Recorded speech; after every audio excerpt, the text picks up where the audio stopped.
여러분, 안녕하세요. 오늘 제가 이렇게 용기 내어 제 이야기를 나누게 되었어요. 시청해주시는 분들께 먼저 부탁드리고 싶은 게 있어요. 구독 버튼과 좋아요, 그리고 알림 설정까지 꼭 눌러주시면 감사하겠어요. 여러분의 응원 하나하나가 저 같은 사람들에게 큰 힘이 되거든요. 그럼 이제 제 이야기를 시작해 볼게요. 저는 올해 75살이 된 김영순이라고 해요. 대구에서 태어나 평생을 이곳에서 살았어요. 남편 최정수 씨와는 48년을 함께 살았고요. 남편은 15년 전에 세상을 떠났어요. 심장마비였어요. 새벽에 갑자기 쓰러지셔서 병원에 가기도 전에 가셨어요. 그날의 충격은 지금도 생생해요. 우리 아들 민호는 제 하나뿐인 자식이에요. 요즘 말로 하면 외동아들이죠. 어렸을 때부터 착하고 순했어요. 하지만 우리 집은 늘 가난했어요. 남편이 30대 초반에 작은 공장을 차렸다가 크게 실패했거든요. 그때부터 우리 가족의 고난이 시작됐어요. 사업 실패 후에 채권자들이 집까지 찾아왔어요. 문을 두드리는 소리가 들릴 때마다 가슴이 철렁 내려앉았죠. 민호가 6살 때였어요. 아이가 커다란 눈으로 엄마, 저 아저씨들 왜 화났어 하고 물었어요. 대답할 말이 없어서 그저 괜찮아. 우리 민호 걱정 마 하고 안아주기만 했어요. 집에 있던 가전제품들이 하나씩 사라졌어요. TV도 갔고, 냉장고도 갔고, 심지어 장롱까지 가져갔어요. 빈 거실을 보며 민호가 울먹이던 모습이 지금도 눈에 선해요. 제 가슴은 찢어지는 것 같았지만 아이 앞에서 울 수는 없었어요. 엄마가 울면 아이는 더 불안해하니까요. 그때부터 저는 악착같이 일했어요.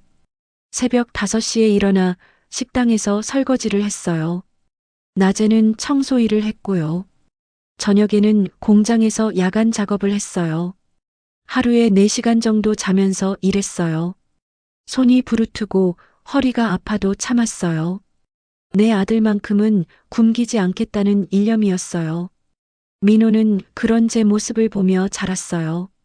아이는 일찍 철이 들었어요. 초등학교 때부터 친구들이 가진 장난감이나 옷을 갖고 싶다고 말하지 않았어요. 오히려 엄마 나는 괜찮아. 이거면 충분해라고 말하는 아이였어요. 그런 말을 들을 때마다 미안했어요. 아이가 어른처럼 참고 있다는 게 너무 가슴 아팠어요. 학교 소풍날이 있었어요. 민호가 도시락 싸달라고 했어요. 그날따라 제 손에 쥐어진 돈이 얼마 없었어요. 하지만 도시락만큼은 제대로 싸주고 싶었어요. 시장에 가서 가장 싼 재료들을 골랐어요. 달걀 3개, 햄 1줄, 김 1봉지, 밥은 집에서 했던 밥을 쓰면 되니까요. 밤새도록 도시락을 만들었어요. 김밥을 10줄이나 말았어요. 달걀을 곱게 붙여서 가운데 넣고 햄도 얇게 썰어 넣었어요. 하나하나 정성껏 말면서 기도했어요. 제발 우리 민호가 친구들 앞에서 부끄럽지 않게 해주세요. 제발 웃으며 먹을 수 있게 해주세요. 아침에 민호한테 도시락을 건네줬어요. 아이가 뚜껑을 열어보더니 눈이 동그래졌어요. 엄마, 이거 다 우리 거야. 친구들 것도 있는 거 아니야. 아니야, 다 내 거야. 맛있게 먹어. 민호가 도시락을 꼭 안고 학교에 갔어요. 그 뒷모습을 보며 눈물이 났어요. 이런 도시락 하나 싸주는 게 왜 이렇게 힘들까 싶었어요.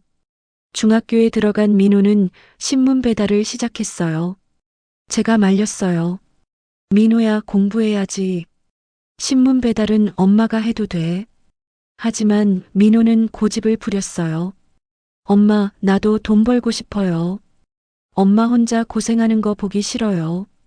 그 말에 제 마음이 무너졌어요. 아이가 엄마 걱정을 하고 있었던 거예요. 새벽에 민호가 일어나서 신문을 돌리고 오면 제가 아침을 차려줬어요. 따뜻한 밥과 국, 그리고 계란 후라이 하나. 그게 전부였지만 민호는 맛있게 먹었어요. 엄마, 이게 세상에서 제일 맛있어요. 그 말 한마디에 하루 종일 힘이 났어요. 고등학교 때는 더 힘들었어요. 대학 입시를 준비해야 하는데 학원비가 없었어요.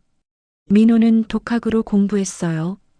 도서관에서 밤늦게까지 공부하고 돌아오는 아이를 보며 가슴이 미어졌어요. 다른 집 아이들은 학원도 다니고 과외도 받는데 우리 민호는 혼자 책만 보고 있으니까요. 어느 날 밤 민호가 책상 앞에서 졸고 있었어요.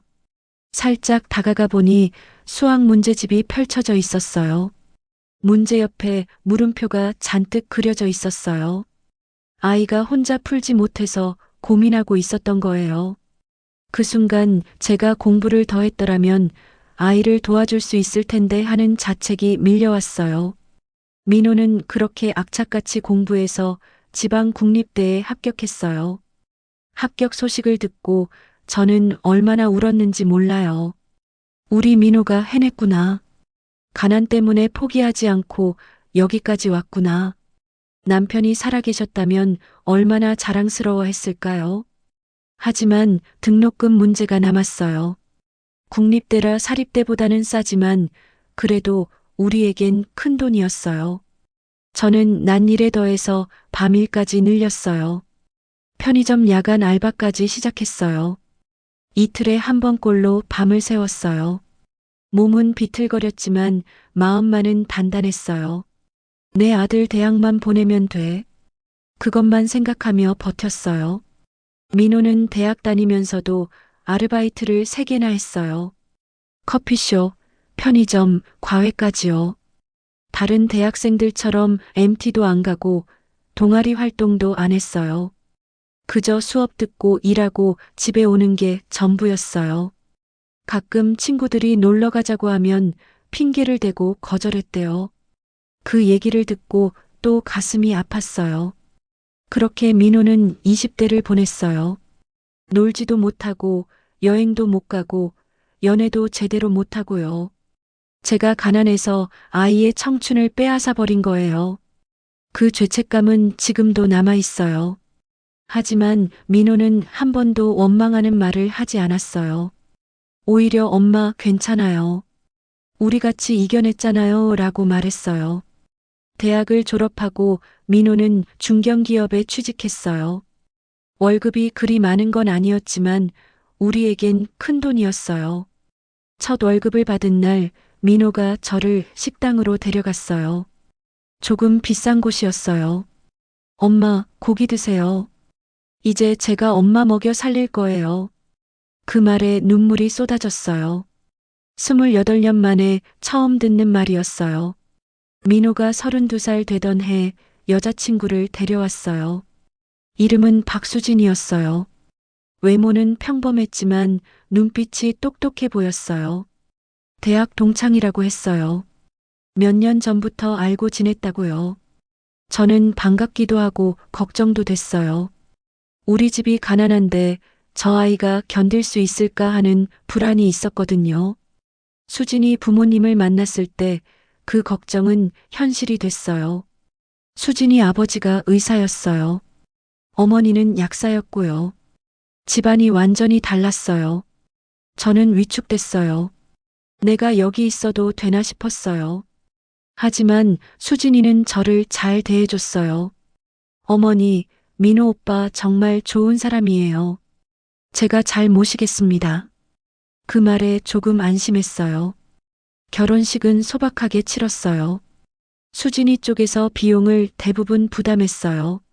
제가 낼 수 있는 돈이 없었거든요. 창피했지만 어쩔 수 없었어요. 민호가 괜찮다고 신경 쓰지 말라고 했지만 마음이 편치 않았어요. 결혼식 날 화려한 드레스를 입은 수진이를 보며 생각했어요. 저 아이가 우리 민호랑 잘 살 수 있을까? 우리 형편을 알고도 함께 할 수 있을까? 신혼집은 전세로 구했어요. 민호 혼자 힘으로는 보증금이 부족했어요. 수진이 부모님이 보태주셨어요. 또 신세를 졌어요. 제가 해줄 수 있는 게 아무것도 없었어요. 살림 장만도 수진이 쪽에서 대부분 했고요. 저는 그저 미안하고 죄송했어요. 아들을 제대로 뒷받침해주지 못하는 무능한 어머니 같았어요. 결혼 초기엔 두 사람이 행복해 보였어요. 주말마다 제게 전화해서 안부를 물었고요. 한 달에 한 번은 제 집에 와서 밥을 먹었어요. 수진이도 친절했어요. 어머니, 이거 드세요 하며 과일도 사다 주고 건강식품도 챙겨줬어요. 고마웠어요. 며느리를 잘 만났구나 싶었어요. 하지만 문제는 돈이었어요. 민호 월급만으로는 생활이 빠듯했어요. 전세금 대출 이자도 내야 하고 생활비도 필요하고 저축도 해야 했으니까요. 수진이는 결혼 후 회사를 그만뒀었어요. 민호가 원해서였대요. 아내를 편하게 해주고 싶다고요. 하지만 석 달쯤 지나니 문제가 생겼어요. 돈이 모자랐어요. 민호가 전화했어요. 엄마, 수진이가 다시 일하기로 했어요. 그게 낫겠대요. 그 말에 제 가슴이 철렁했어요. 며느리를 집에서 쉬게 해주고 싶었을 텐데 그게 안 됐구나. 민호가 얼마나 미안해할까. 수진이가 직장을 구했어요. 외국계 회사였어요. 월급은 민호보다 조금 더 많았어요. 맞벌이가 시작됐어요. 둘 다 아침 일찍 나가서 저녁 늦게 들어왔어요. 주말에도 둘 다 피곤해서 집에서만 지냈어요. 제가 전화하면 피곤한 목소리로 받았어요. 어느 날 민호네 집에 들렀어요. 청소를 도와주려고요. 문을 열고 들어갔는데 집안이 엉망이었어요. 거실에 빨래가 쌓여 있고 싱크대에 설거지가 산더미처럼 쌓여 있었어요. 냉장고를 열어보니 상한 반찬들이 그대로 있었고요. 제 마음이 아팠어요. 젊은 사람들이 이렇게 살면 안 되는데. 청소를 시작했어요. 빨래를 돌리고 설거지를 하고 바닥을 닦았어요. 몇 시간이 걸렸어요. 다 끝내고 나니 저녁 시간이 됐어요. 저녁도 해놓고 가야지 싶어서 냉장고를 뒤졌어요. 재료가 별로 없었어요. 마트에 가서 장을 봤어요. 제 돈으로요. 된장찌개를 끓이고 고등어를 구웠어요. 반찬도 몇 가지 만들었어요. 저녁 때 민호가 퇴근했어요. 집에 들어서더니 깜짝 놀라는 표정이었어요. 엄마, 언제 오셨어요? 집이 왜 이렇게 깨끗해졌어요? 그리고 뭔가 냄새가 나는데. 부엌으로 가더니 음식을 보고 눈물이 글썽했어요. 엄마, 고마워요. 요즘 집안일 할 시간이 없어서 걱정이었는데. 조금 있다 수진이도 왔어요. 어머니, 이거 다 해주신 거예요. 감사합니다. 그런데 그 감사의 말이 진심처럼 들리지 않았어요. 왠지 모르게 부담스러워하는 것 같았어요. 기분 탓인가 싶었지만 찝찝했어요. 식사를 하면서 두 사람을 봤어요. 예전처럼 대화가 많지 않았어요. 민호가 오늘 회사에서 이런 일이 있었다고 말하면 수진이는 그렇구나 하고 짧게 대답했어요. 수진이가 피곤하다고 하면 민호는 고개만 끄덕였어요. 대화가 이어지지 않았어요. 밥을 먹고 나니 민호는 바로 소파에 누웠어요. 수진이는 방으로 들어가더니 문을 닫았어요. 저는 설거지를 하고 조용히 나왔어요. 집으로 오는 길에 계속 생각이 났어요. 저 둘이 괜찮을까? 너무 피곤해 보이는데. 그 후로도 가끔 민호네 집에 가서 청소를 해줬어요. 민호와 수진이 모르게요. 몰래 열쇠를 복사해뒀거든요. 두 사람이 출근하고 나면 들어가서 청소하고 음식 만들어 놓고 나왔어요. 제가 할 수 있는 게 그것밖에 없었어요. 어느 날 수진이한테 들켰어요. 제가 청소하는 걸 봤어요. 수진이가 갑자기 휴가를 썼는지 집에 있었거든요. 어머니, 왜 이러세요? 저희가 알아서 할게요. 그 말투가 차가웠어요. 감사하다는 말보다는 간섭하지 말라는 느낌이었어요. 미안해, 수진아. 그냥 너희가 힘들까 봐. 괜찮아요, 어머니. 저희 일은 저희가 할게요. 열쇠는 돌려주세요. 그 말에 제 가슴이 철렁했어요. 열쇠를 돌려줬어요. 더 이상 뭐라 말할 수가 없었어요. 집으로 돌아오는 길이 멀게만 느껴졌어요. 며느리가 저를 싫어하나? 제가 뭘 잘못했나? 그저 도와주고 싶었을 뿐인데. 그날 밤 잠을 못 이뤘어요. 민호한테 전화할까 하다가 그만뒀어요. 아들을 곤란하게 만들고 싶지 않았어요. 맞벌이를 시작한 지 1년쯤 지났을 때 민호가 제 집에 왔어요. 혼자였어요. 수진이는 회식이 있다고 했대요. 저녁을 먹으면서 민호가 말했어요. 엄마, 요즘 너무 힘들어요. 무슨 일이야? 수진이랑 자꾸 싸워요. 사소한 일로요. 왜 싸우는데? 집안일 때문이에요. 둘 다 피곤한데 누가 청소할 거냐, 누가 빨래할 거냐, 그런 걸로 싸워요. 그리고 돈 문제도 있고요. 제 마음이 무거워졌어요. 젊은 부부가 돈과 집안일로 싸운다니. 민호야, 내가 좀 양보해라. 수진이도 직장 다니느라 힘들잖아. 알아요, 엄마. 근데 저도 힘들어요. 왜 저만 양보해야 해요? 민호가 짜증을 냈어요. 아들이 그렇게 감정을 드러내는 걸 처음 봤어요. 정말 많이 힘든가 봐요. 시간이 갈수록 상황은 나빠졌어요. 민호가 전화할 때마다 목소리가 어두웠어요. 수진이랑 또 싸웠어요. 요즘 말도 안 해요. 집에 가기 싫어요.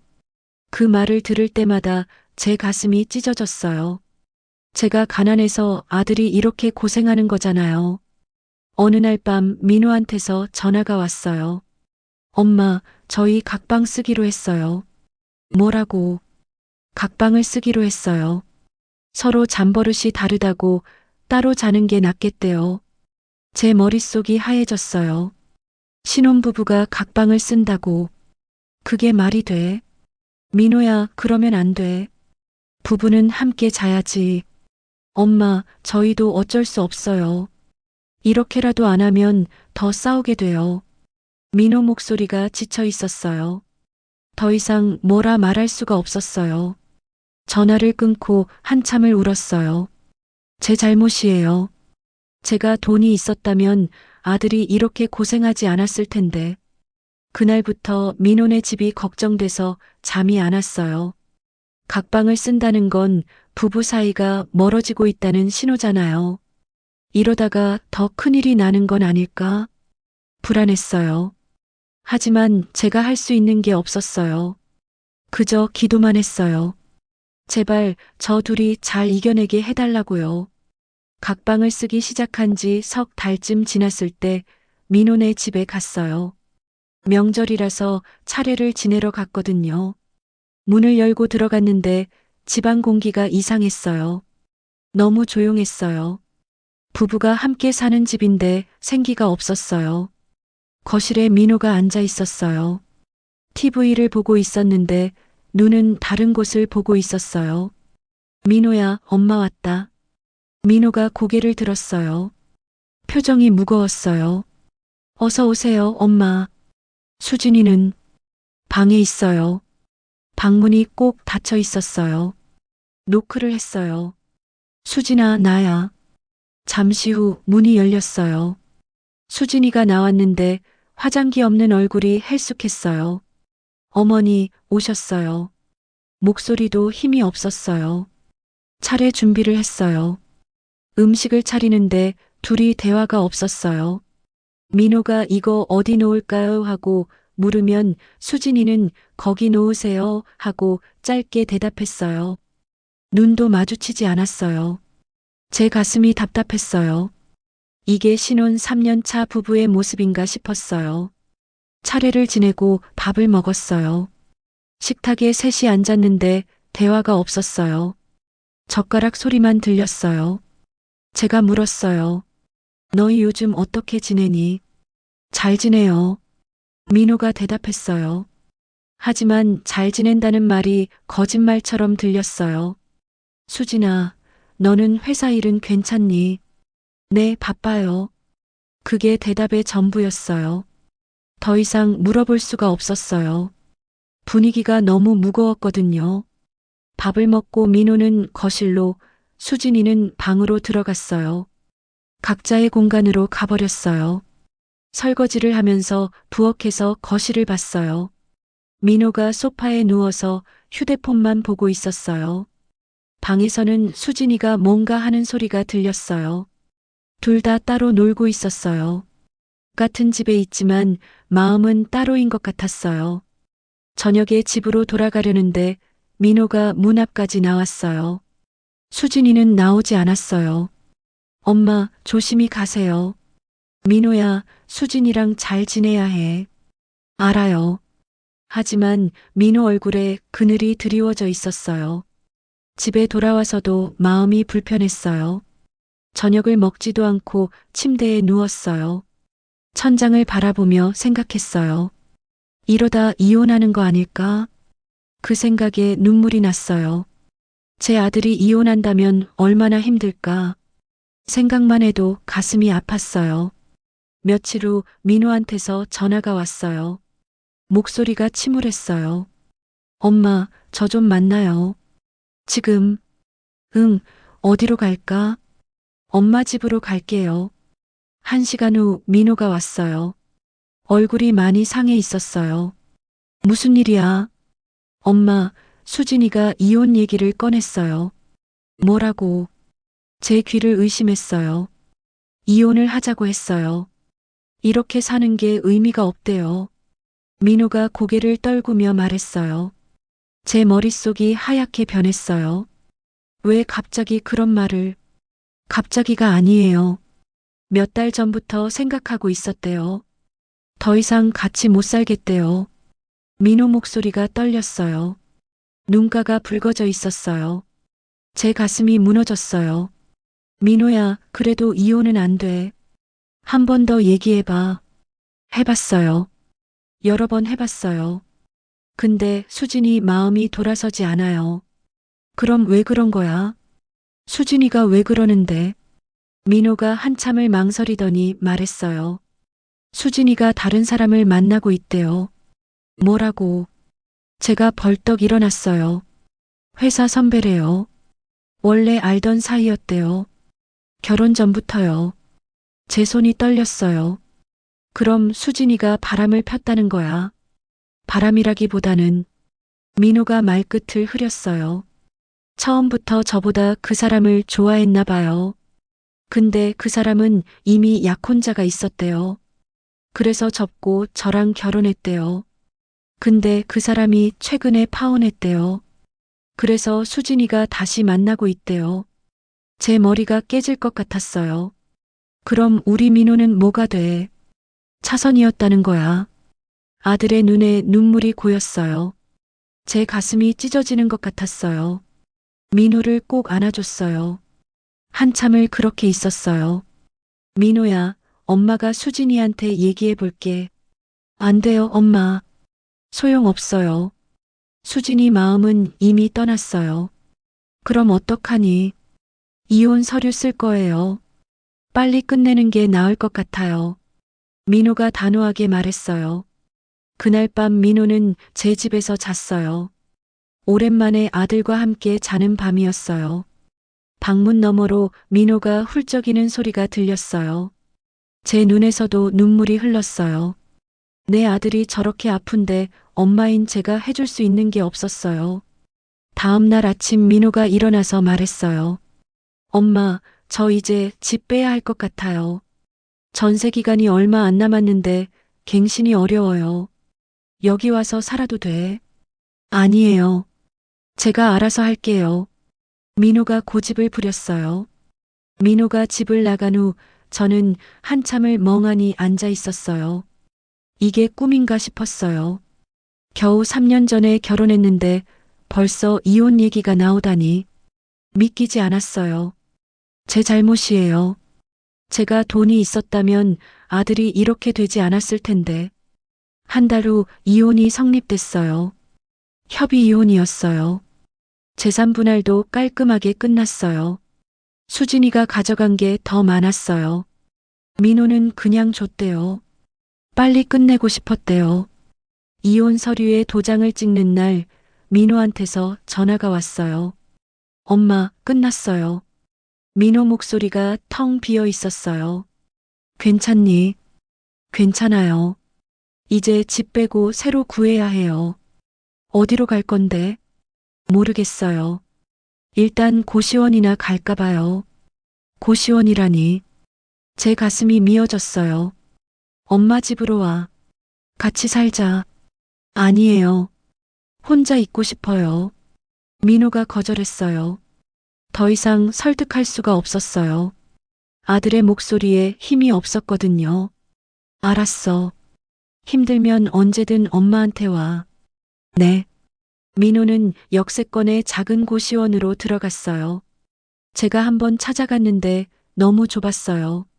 침대 하나, 책상 하나가 전부였어요.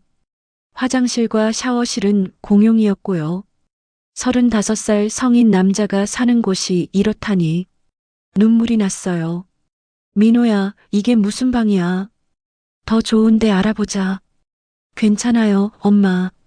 잠만 자는 곳인데 뭐. 민호가 무덤덤하게 말했어요. 그 무덤덤함이 더 무서웠어요. 감정이 죽은 것 같았어요.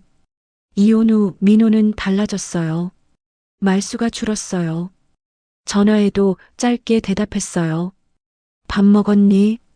네. 회사는 괜찮니? 네. 그게 전부였어요. 더 이상 길게 얘기하지 않았어요. 걱정돼서 자주 연락했지만 민호는 귀찮아하는 것 같았어요. 주말에 만나자고 해도 거절했어요. 피곤하대요. 혼자 있고 싶대요. 억지로 만나면 무표정으로 앉아만 있었어요.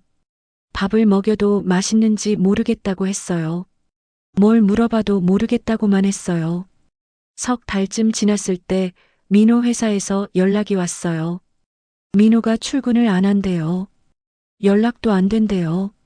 제 가슴이 철렁했어요. 급히 고시원으로 달려갔어요. 문을 두드렸는데 대답이 없었어요. 관리인한테 부탁해서 문을 열었어요. 민호가 침대에 누워 있었어요. 커튼을 쳐서 방 안이 어두웠어요. 민호야. 불러도 대답이 없었어요. 가까이 가서 흔들었어요. 민호가 눈을 뜨더니 저를 봤어요. 엄마. 그리고 다시 눈을 감았어요. 민호야, 왜 회사 안 가? 못 가요. 왜? 일어날 수가 없어요. 제 손이 떨렸어요. 민호를 일으켜 세웠어요. 옷을 입혀서 병원으로 데려갔어요. 정신과였어요. 의사 선생님이 말했어요. 중증 우울증이에요. 약물 치료와 상담 치료가 필요해요. 입원을 권하고 싶지만 본인이 원하지 않으면 어렵고요. 일단 약을 처방해 드릴게요. 제 눈앞이 캄캄했어요. 선생님, 우리 아들 괜찮아질 수 있나요? 시간이 걸릴 거예요. 가족분들의 도움이 필요해요. 특히 어머님이 중요해요. 옆에서 많이 지켜봐 주세요. 제가 고개를 끄덕였어요. 민호를 꼭 잡고 있었어요. 그날부터 제가 민호를 돌보기 시작했어요. 고시원은 너무 좁았어요. 민호를 제 집으로 데려왔어요. 민호는 저항하지 않았어요. 힘이 없었거든요. 제 집 작은 방에 민호를 눕혔어요. 민호는 하루 종일 누워만 있었어요. 밥을 차려줘도 먹지 않았어요. 억지로 입에 넣어줘야 했어요. 씻는 것도 귀찮아했어요. 제가 수건으로 닦아줬어요. 35살 아들을 아기 돌보듯 돌봤어요. 약을 먹이면 잠만 잤어요. 깨어나면 멍하니 천장만 봤어요. 말을 걸어도 대답이 없었어요. 가끔 고개만 끄덕였어요. 눈에서 생기가 사라졌어요.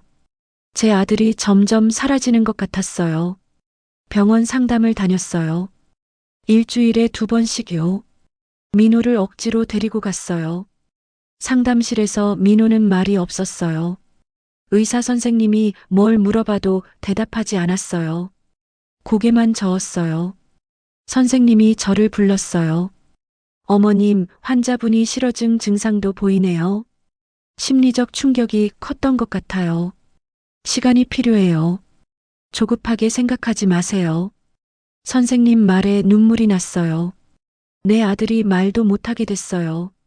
밤마다 민호 방문 앞에 서 있었어요. 혹시 무슨 일이라도 날까 봐요. 민호가 잠꼬대로 수진아 하고 부르는 소리가 들렸어요. 제 가슴이 찢어졌어요. 자면서도 며느리 생각을 하고 있었어요. 아침에 민호를 깨웠어요. 민호야, 일어나야지. 밥 먹자. 민호가 눈을 뜨더니 저를 봤어요. 엄마. 작은 목소리였어요. 응, 엄마야. 오늘 병원 가야지. 민호가 고개를 끄덕였어요. 밥을 먹이는데 숟가락을 놓쳤어요. 손에 힘이 없었어요. 제가 떠먹여줬어요. 한 숟가락, 두 숟가락. 민호가 천천히 삼켰어요. 다 먹고 나서 민호가 말했어요. 엄마, 고마워요. 그 말에 눈물이 왈칵 쏟아졌어요. 우울증 치료를 시작한 지 석 달이 지났어요. 민호는 조금씩 나아지는 것 같기도 하고 여전히 제자리인 것 같기도 했어요. 어떤 날은 밥을 혼자 먹었고 어떤 날은 전혀 손도 대지 않았어요. 감정의 기복이 심했어요. 약을 바꿨어요. 의사 선생님이 새로운 약을 처방했어요. 부작용이 있을 수 있다고 했어요. 처음 며칠은 괜찮았는데 일주일쯤 지나니 민호가 이상해졌어요. 계속 졸기만 했어요. 하루에 15시간 이상 잤어요. 깨워도 눈을 뜨지 못했어요. 억지로 일으켜 세워도 금방 다시 누웠어요. 걱정돼서 병원에 갔어요. 선생님이 약의 양을 줄였어요. 며칠 지나니 조금 나아졌어요.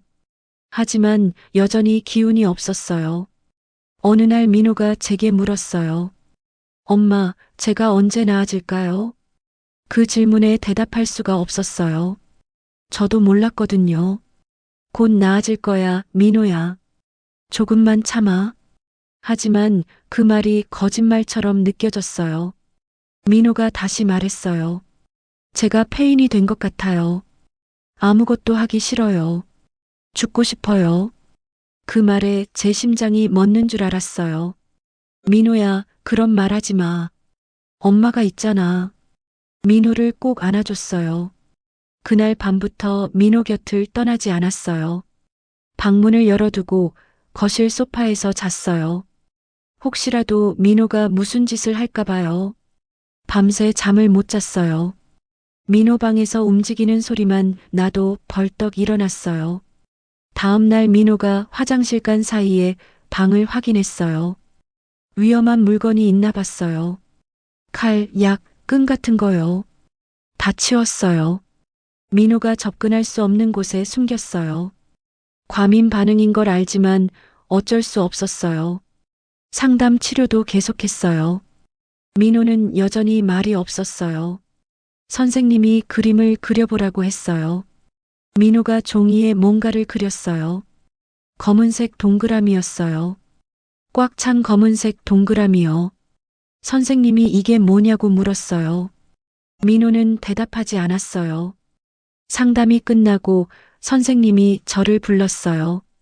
어머님, 환자분의 마음이 아직도 어둠 속에 있어요. 스스로를 갇혀 있다고 느끼는 것 같아요. 계속 지켜봐 주셔야 해요. 제가 고개를 끄덕였어요. 집으로 돌아오는 길에 민호가 말했어요. 엄마, 제가 엄마한테 짐이 되는 것 같아요. 아니야, 민호야. 넌 엄마의 전부야.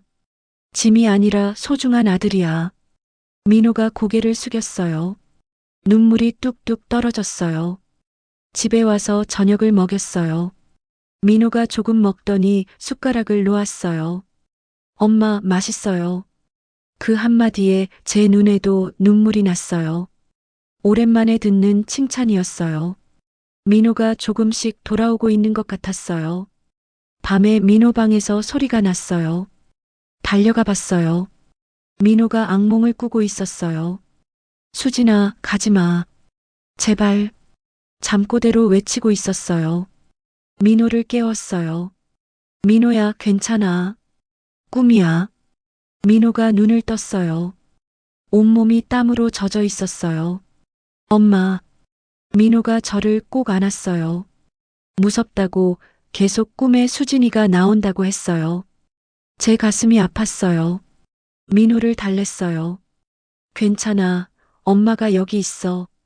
아무 일도 안 일어날 거야. 민호가 한참을 울었어요. 그날 밤은 민호 방에서 함께 잤어요. 민호를 품에 안고 잤어요. 아이가 어렸을 때처럼요. 민호가 제 품에서 잠들었어요. 작은 코 고는 소리가 들렸어요. 제 눈에서 눈물이 흘렀어요. 내 아들아, 얼마나 힘들었니? 석 달이 더 지났어요. 민호가 조금씩 변화하기 시작했어요. 스스로 밥을 먹기 시작했고, 씻기도 했어요. 짧게나마 대화도 했어요. 엄마, 오늘 날씨 좋네요. 그런 말들이요.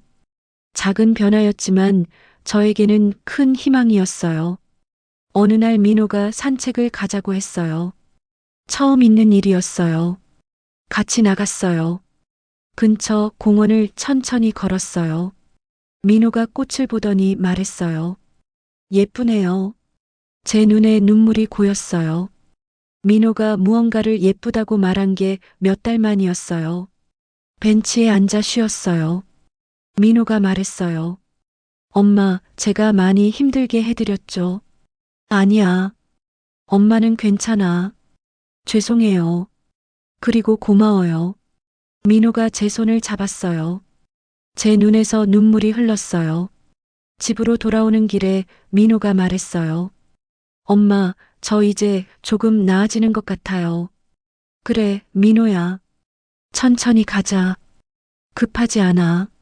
민호가 고개를 끄덕였어요. 그날 밤 저는 오랜만에 편히 잠들었어요. 반년이 지났어요. 민호는 많이 좋아졌어요. 혼자 밥도 먹고 산책도 나가고 책도 읽기 시작했어요. 말수도 늘었어요. 엄마랑 대화를 나눴어요. 회사 이야기도 했고 미래 이야기도 했어요. 어느 날 민호가 말했어요. 엄마, 저 회사 복귀하고 싶어요. 정말? 제가 놀라서 물었어요. 네, 이제 할 수 있을 것 같아요. 의사 선생님도 천천히 시작해 보라고 하셨어요. 제 가슴이 벅차올랐어요. 회사에 연락했어요. 다행히 자리가 있었어요. 천천히 복귀하라고 했대요. 처음엔 반나절만 나가기로 했어요. 출근 첫날 아침, 민호가 양복을 입었어요. 오랜만에 보는 모습이었어요. 멋있었어요. 엄마, 다녀올게요. 민호가 웃으며 말했어요. 그 웃음을 보고 눈물이 났어요. 조심히 다녀와. 힘들면 언제든 전화해. 민호가 고개를 끄덕이고 나갔어요. 문이 닫히고 저는 한참을 그 자리에 서 있었어요. 점심때 민호한테서 문자가 왔어요. 엄마, 잘 다녀오고 있어요. 걱정 마세요. 그 문자를 보고 안심했어요. 오후에 민호가 돌아왔어요. 표정이 밝았어요. 어땠어? 괜찮았어요. 좀 피곤하긴 한데 할만했어요. 저녁을 먹으면서 민호가 회사 얘기를 했어요. 동료들이 반갑게 맞아줬대요. 부장님도 천천히 하라고 하셨대요. 다들 좋은 분들이라고 했어요. 제가 기뻤어요. 민호가 다시 사회로 돌아가고 있었어요. 한 달쯤 지나니 민호가 하루 종일 출근할 수 있게 됐어요. 아침에 나가서 저녁에 돌아왔어요. 피곤해 보였지만 표정은 괜찮았어요. 엄마, 오늘 프로젝트 하나 맡았어요. 그런 이야기를 했어요. 주말에 민호가 말했어요. 엄마, 저 이제 독립하고 싶어요. 뭐라고? 제가 놀랐어요. 이제 혼자서도 살 수 있을 것 같아요. 엄마한테 너무 오래 신세졌어요. 민호야, 괜찮아. 엄마는 좋은데. 아니에요, 엄마. 저도 제 공간이 필요해요. 새로 시작하고 싶어요. 민호가 단호하게 말했어요. 제가 고민했어요. 민호가 혼자 살 수 있을까? 아직 약도 먹고 있는데. 하지만 민호 눈빛이 달라져 있었어요. 예전처럼 무기력하지 않았어요. 알았어. 그럼 좋은 집 알아보자. 제가 도와줄게. 민호가 고마워요. 엄마하고 웃었어요. 그 웃음을 보니 정말 괜찮아진 것 같았어요. 제 마음이 놓였어요. 한 달 후 민호가 원룸을 구했어요. 회사 근처였어요. 작지만 깔끔한 집이었어요. 이사하는 날 제가 도와줬어요. 짐이 많지 않았어요. 옷가지와 책, 그게 전부였어요. 침대와 책상은 새로 샀어요. 집을 꾸미면서 민호가 말했어요. 엄마, 여기서 새로 시작할게요. 응, 민호야. 엄마가 항상 응원해. 민호가 제 손을 잡았어요. 고마워요, 엄마. 엄마 아니었으면 저 여기까지 못 왔어요. 제 눈에 눈물이 고였어요. 집을 다 꾸미고 저녁을 먹었어요. 민호가 라면을 끓여줬어요. 맛있었어요. 엄마, 자주 놀러 오세요. 그럼 자주 올게. 밥도 해줄게. 민호가 웃었어요. 저도 웃었어요. 집으로 돌아오는 길에 계속 생각했어요. 민호가 정말 다 나은 걸까? 혼자서 괜찮을까? 불안했어요. 하지만 민호를 믿기로 했어요. 제 아들이니까요. 분명 잘할 거예요. 그날 밤 민호한테서 전화가 왔어요. 엄마, 잘 들어가셨어요. 응, 잘 들어왔어. 민호야, 혼자 괜찮겠니? 괜찮아요, 엄마. 걱정 마세요. 힘들면 바로 연락할게요. 알았어. 잘 자, 민호야. 네, 엄마도 잘 자요. 전화를 끊고 창밖을 봤어요. 별이 반짝이고 있었어요. 당신, 우리 민호가 다시 일어섰어요. 이제 괜찮을 것 같아요. 남편에게 속삭였어요. 눈물이 흘렀어요. 기쁜 눈물이었어요.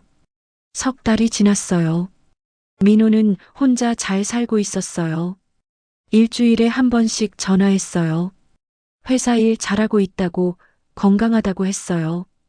가끔 제 집에 놀러 왔어요. 밥 먹고 이야기하고 갔어요. 어느 날 민호가 말했어요. 엄마, 저 요즘 취미 생활 시작했어요. 뭐 하는데? 등산이요. 회사 동호회에 가입했어요. 주말마다 산에 가요. 정말. 제가 놀라서 물었어요. 네, 재미있어요. 산 정상에 올라가면 기분이 좋아요. 상쾌하고요. 제가 웃었어요. 그래, 좋은 취미네. 계속해. 민호도 웃었어요. 예전에 볼 수 없었던 밝은 미소였어요. 또 어느 날 민호가 사진을 보여줬어요. 산 정상에서 찍은 사진이었어요. 민호가 환하게 웃고 있었어요. 옆에 사람들도 있었어요. 이 사람들이 동호회 분들이야. 네, 다들 좋은 분들이에요. 민호가 말했어요. 민호한테 친구가 생긴 거예요. 저는 기뻤어요. 민호가 사람들과 어울리고 있었어요. 혼자 숨어 있지 않았어요. 세상 밖으로 나와 있었어요. 제 마음이 따뜻해졌어요. 반년쯤 지났을 때 민호가 집에 왔어요. 표정이 묘했어요. 무슨 일 있어? 제가 물었어요. 민호가 잠깐 망설이더니 말했어요. 엄마, 저 요즘 좋아하는 사람이 생겼어요. 뭐라고? 제가 깜짝 놀랐어요. 등산 동호회에서 만난 사람이에요. 이름은 정민이고요. 중학교 선생님이래요. 민호가 수줍게 웃었어요. 제 눈에 눈물이 고였어요. 민호가 다시 누군가를 좋아하게 됐어요. 진지해. 아직은 모르겠어요. 천천히 알아가고 있어요. 그래, 좋아. 천천히 해. 조급하게 생각하지 말고. 민호가 고개를 끄덕였어요. 제 가슴이 벅찼어요. 민호가 정말 회복됐구나 싶었어요. 한 달 후 민호가 정민 씨를 데려왔어요. 밥 한번 같이 먹자고 해서요. 정민 씨는 조용하고 차분한 사람이었어요. 민호를 대하는 게 조심스러웠어요. 착해 보였어요. 어머니, 처음 뵙겠습니다. 정민이라고 해요. 반가워요. 제가 웃으며 말했어요. 밥을 먹으면서 이야기를 나눴어요. 정민 씨는 교직에 오래 있었대요. 아이들을 좋아한대요. 민호를 보는 눈빛이 따뜻했어요. 식사가 끝나고 정민 씨가 설거지를 도와줬어요. 어머니, 제가 할게요. 아니야, 괜찮아. 함께 설거지를 하면서 정민 씨가 말했어요. 어머니, 민호 오빠 정말 좋은 사람이에요. 힘든 시간을 잘 이겨낸 것 같고요. 그 말에 제가 놀랐어요. 정민 씨가 민호의 과거를 알고 있었어요. 민호가 다 얘기했대요. 이혼한 것도 우울증 겪은 것도요. 정민 씨는 그걸 알고도 민호를 선택했어요. 제 눈에 눈물이 고였어요. 고마워요, 정민 씨. 우리 민호 잘 부탁해요. 제가 말했어요. 정민 씨가 웃으며 고개를 끄덕였어요. 네, 어머니. 제가 잘 모시겠습니다. 그 말이 진심으로 들렸어요. 둘이 돌아가고 나서 한참을 생각했어요. 민호가 정말 행복해 보였어요. 예전 수진이랑 있을 때랑은 달랐어요. 더 편안해 보였어요. 정민 씨도 좋은 사람 같았고요. 제 마음이 놓였어요. 몇 달 후 민호가 전화했어요. 엄마, 제가 정민이한테 프로포즈 했어요. 정말. 제가 소리쳤어요. 네, 결혼하기로 했어요. 제 눈에서 눈물이 쏟아졌어요. 축하해, 민호야. 정말 축하해. 민호야, 엄마가 정말 기쁘다. 힘든 시간 이겨내고 여기까지 왔잖아. 엄마 덕분이에요. 엄마 아니었으면 저 여기 없었을 거예요. 민호 목소리도 떨렸어요. 둘 다 울면서 통화했어요. 결혼식 날짜를 잡았어요. 봄이었어요. 작은 결혼식으로 하기로 했대요. 가까운 사람들만 초대하기로요. 저는 그게 좋았어요. 조촐하게, 따뜻하게 하는 게 맞는 것 같았어요. 결혼 준비를 도와줬어요. 민호랑 정민 씨랑 같이 혼수 보러 다녔어요. 이것저것 골랐어요. 이번엔 제가 조금 도와줄 수 있었어요. 그동안 모아둔 돈이 있었거든요. 민호가 괜찮다고 했지만 제가 고집을 부렸어요. 결혼식 날이 왔어요. 날씨가 정말 좋았어요. 햇살이 따뜻했어요. 민호가 턱시도를 입고 섰어요. 멋있었어요. 정민 씨가 웨딩드레스를 입고 들어왔어요. 아름다웠어요. 민호와 정민 씨가 서로를 바라보는 눈빛이 따뜻했어요. 진심이 느껴졌어요. 서약을 할 때 둘 다 눈물을 글썽였어요. 저도 울었어요. 기쁜 눈물이었어요. 식이 끝나고 민호가 저를 찾아왔어요. 엄마 고마워요. 여기까지 함께 해줘서요. 민호가 꼭 안아줬어요. 제가 말했어요. 민호야, 엄마가 고마워. 다시 일어나줘서, 행복해줘서. 당신, 우리 민호가 다시 결혼했어요. 이번엔 정말 좋은 사람 만났어요. 행복할 거예요. 하늘에 계신 남편에게 속삭였어요. 눈물이 흘렀어요. 하지만 이번엔 슬픈 눈물이 아니었어요. 민호와 정민 씨는 신혼여행을 떠났어요. 제주도로 갔어요. 일주일 후에 돌아와서 사진을 보여줬어요.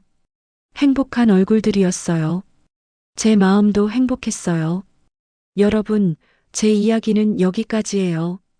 긴 이야기 들어주셔서 감사해요. 제가 전하고 싶었던 건 이거예요. 아무리 힘들어도 포기하지 말라는 거요. 제 아들처럼 바닥까지 떨어져도 다시 일어설 수 있어요. 가족의 사랑이 있다면요. 저는 민호 곁을 지켰어요. 포기하지 않았어요. 그래서 민호가 다시 일어날 수 있었어요. 여러분도 힘든 시간을 겪고 계신다면 포기하지 마세요. 곁에 있는 사람들을 믿으세요. 그리고 혹시 저처럼 자식을 돌보고 계신 분들이 있다면 힘내세요. 힘들겠지만 포기하지 마세요. 분명 좋은 날이 올 거예요. 제 이야기가 작은 위로가 됐으면 좋겠어요. 구독과 좋아요, 알림 설정 부탁드려요. 여러분의 응원이 큰 힘이 됩니다. 다음에 또 좋은 이야기로 찾아뵐게요. 모두 행복하세요. 감사합니다.